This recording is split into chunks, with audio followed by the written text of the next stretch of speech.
Time for our Thursday in-season draft, the most important matchups of the upcoming slate of games. And Christopher, I've got the trivia question for you to determine who gets the first pick. The Washington Nationals won the World Series last night as a wild card team.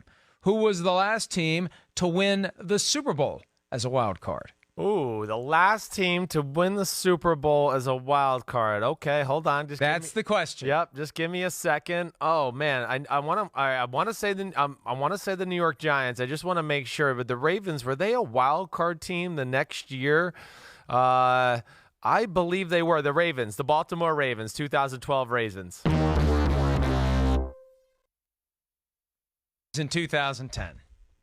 Not a team that played in the wild card round, because division winners play in the wild card round. Half of them do. Wild card team, 5 seed or 6 seed. Yeah, that's fine print. That's like some. That's not fine print. They played in the wild card game. They're in the wild card. Okay.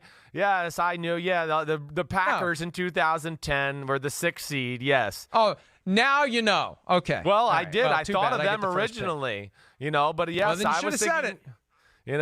I was thinking of first and second round, or no team with the first round bye is what I was thinking. Well, that wasn't the question. If that would have been the question, then your answer would have been right. That needs to be clarified. I'm throwing the challenge flag. Go ahead, pick your stupid matchup, okay, and I'll beat you. Go. Sunday Night Football, Ravens and the Patriots, and we've heard and seen what the Patriots do to quarterbacks who are in their first couple of years in the NFL. But we really haven't seen a quarterback like Lamar Jackson take over the way that he has for the Baltimore Ravens, the best quarterback of the 2018 class right now, and I don't think there's a close number two. And we see Lamar Jackson against the Patriots defense. To me, that matchup's going to determine whether or not the Ravens can beat the New England Patriots. Can Lamar Jackson move the ball with his legs, with his arms, against that crippling and stifling Patriots defense? For me, that's the most important, by far, matchup of the weekend. Yeah, it's certainly a big one. There's a few matchups in this game that are interesting, and I might save one for myself later on. But yes, I mean, that's the cream of the crop. Just Belichick's plan of attack versus Lamar Jackson and this offense that's different for the NFL and attacks you differently than most teams. So I'm certainly intrigued. I can't wait for Sunday Night Football this week. I mean, this is an awesome football game. Teams that are big and physical and creative on both sides of the ball, and that's why it's going to be one of the can't miss games of the weekend. All right, one of the other big games of the weekend that I feel like isn't getting as much attention because the quarterback's hurt, but hey, the Kansas City Chiefs hosting the Minnesota Vikings. I mean, hey, the Chiefs they're going to be 5. If they lose this game this week, they're 5-4. I mean, that's Troublesville. I mean, hey, I understand that the AFC West is not exactly a juggernaut, and it feels good, but, man, the Chiefs, you don't want to be playing in the wild card round. You'd certainly like to have a bye week as a first or second, seed in the AFC. And they just seem to keep leaving the door open for teams like the Raiders to hang around and maybe, still win the AFC West, barring something happen. I don't expect that to happen. But the matchup I really look at is Zimmer versus Andy Reid.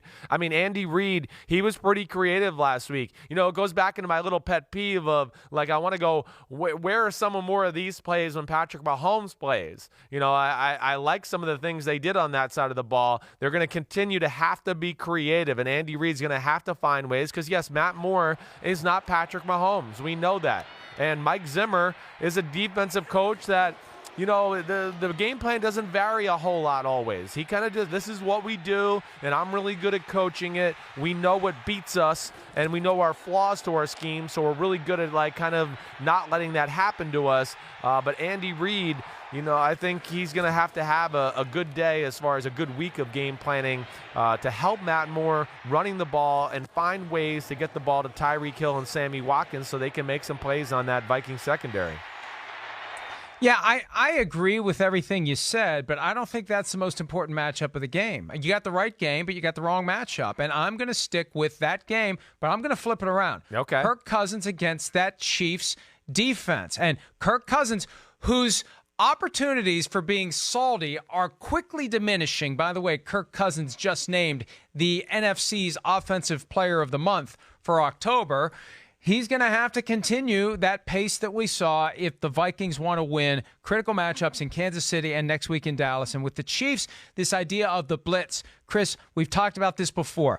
Kirk Cousins is fine until the pocket collapses. Once the pocket collapses, he can't run away from pressure. He can't buy time by sliding around and jumping around like Tom Brady does. When it collapses, he's done. So he's going to have to make quick decisions. Find the open receiver, find the hot route, get the ball to the guy when he sees those blitzes coming. And the one thing about the Chiefs, and you've advocated for them to do this, blitz and blitz and blitz some more. Force the issue so that you get the opposing offense off the field, whether it's through a turnover, a punt, or a touchdown. Get them off the field so that we can get our offense back on the field. And I think the ability of Kirk Cousins to handle the blitzes from the Chiefs defense, and specifically as dialed up by Steve Spagnuolo, that's going to be the key to this game. More important in my mind than the Kansas City offense against the Vikings defense. Yeah, well, of course, I disagree. I mean, both of these were in my mind as far as which one to go with, but I went with mine because I liked mine better. But either way, you're right. I mean, that is an important matchup. I had it down here, too, because I was like kind of going back and forth. Which one should I pick here? Ultimately, I thought mine. Well, wait a minute. Wait. You've been the guy who has been just doing everything you can to convince the Chiefs to be more aggressive on defense. I get it. And now they're being aggressive on defense, and it presents a specific problem for an immobile quarterback, and you don't make that your matchup? Yeah, no, I'm not necessarily as worried about that as much as again, Kansas City's defense, I like everything they're doing, definitely. Minnesota's offense is rolling. It's tough to depend on. But the big thing to me ultimately is whether Kansas City can move the ball on a defense that's one of the better defenses in football. The Kansas City's defense could play really good and hold them to 20 points or something like that. But if Andy Reid and company can't move the ball on this Vikings defense and he can't find some tricks to get on Mike Zimmer, then it's not going to matter. That's what ultimately why I went with mine. Okay, so you good now? Can I make my pick? All right, you jerk. Bucks wide receivers versus Seahawks secondary. Okay, the Seahawks. I think we both have talked about this a lot. Little concerned about their pass defense. All right, that's an issue for me, and we've seen it a few weeks in a row now where they're moving the ball on the Seahawks defense, and this is a dangerous game a little bit for Seattle, I think. The Bucks, yeah, they're losing. Backs are against the wall. They really got nothing to lose. Come on, none of us are expecting them to really make a run or anything like that. But they're big up front on the offensive line to where I think they could slow down that front from Seattle a little bit. And with Arians and Leftwich's, creative ability to throw the ball down the field and Jameis Winston's aggression, that would be one of those games where I'm not picking it this way, but would not be shocked if we looked up in the fourth quarter when we're watching games on Sunday if Tampa Bay's losing by a field goal or up by a field goal, something like that. I do think they'll be able to move the ball on the Seattle Seahawks, and I think Jameis Winston has the capability with some of those receivers, and he's got at his disposal that they can make some plays against that Seahawks D. And I'm not going to make this my next matchup, but if I was going to go for one from that game, it was going to be Pete Carroll versus Bruce Arians. They've got that history from their time together in the NFC West.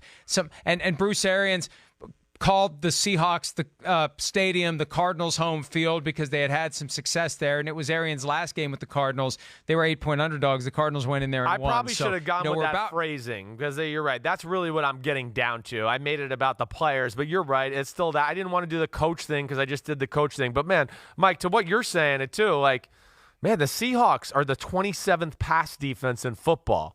I mean, we don't see that very much. I think that speaks to some of the issues they got back there and why they traded for a guy like Quandre Diggs in Detroit last week.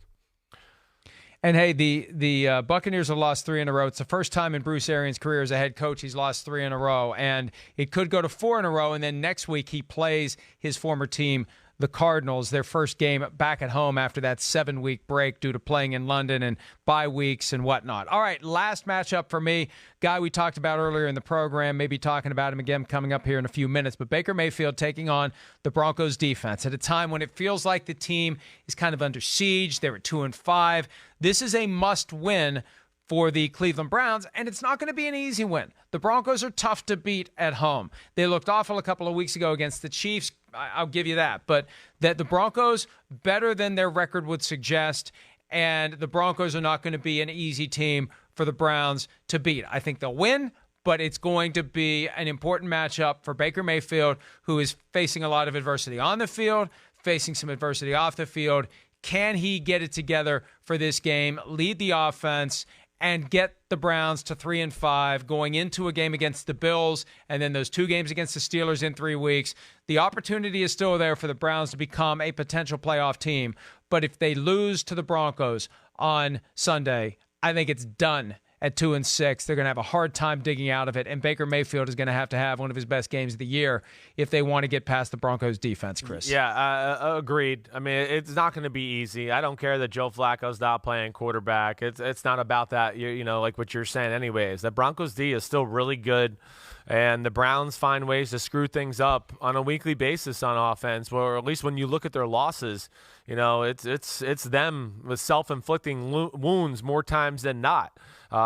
So that is a big matchup. And, of course, the microscope's on Baker Mayfield because they're losing and because he's on a million national commercials. And then, you know, he gets testy with a reporter yesterday. People are going to be watching extra close. So I hear you there. All right, I'm going to go. I was thinking about the Ravens game again, but I want to spread the wealth as far as matchups are concerned.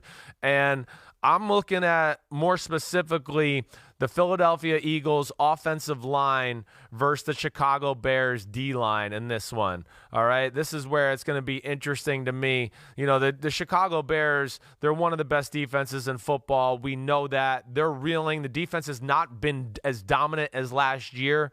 You know, last year I don't think we would question they were the best defense in the sport. You know, this year, you know, it's questionable whether you think they're top 5 or not. Now, some of that is because of the offense, but, you know, I do think to a big part of this game, the Eagles, I think, are switching to we need to run the ball more and impose our physical will on teams, and I think they'll, again, try to do that to the Chicago Bears. And where I really think it's important is, you know, with Deshaun Jackson looking like he's going to come back, if the Eagles' O-line starts to have their way and open up holes, man, that's going to make the Bears defense have to be maybe a little vulnerable to the pass game where Carson Wentz can strike and do that. And that's where I go to that matchup because the Bears have to win with their defense. And if they can't kind of win with their defense and control the game that way, I don't think they're going to win the game ultimately, and that'll be one I'm watching there.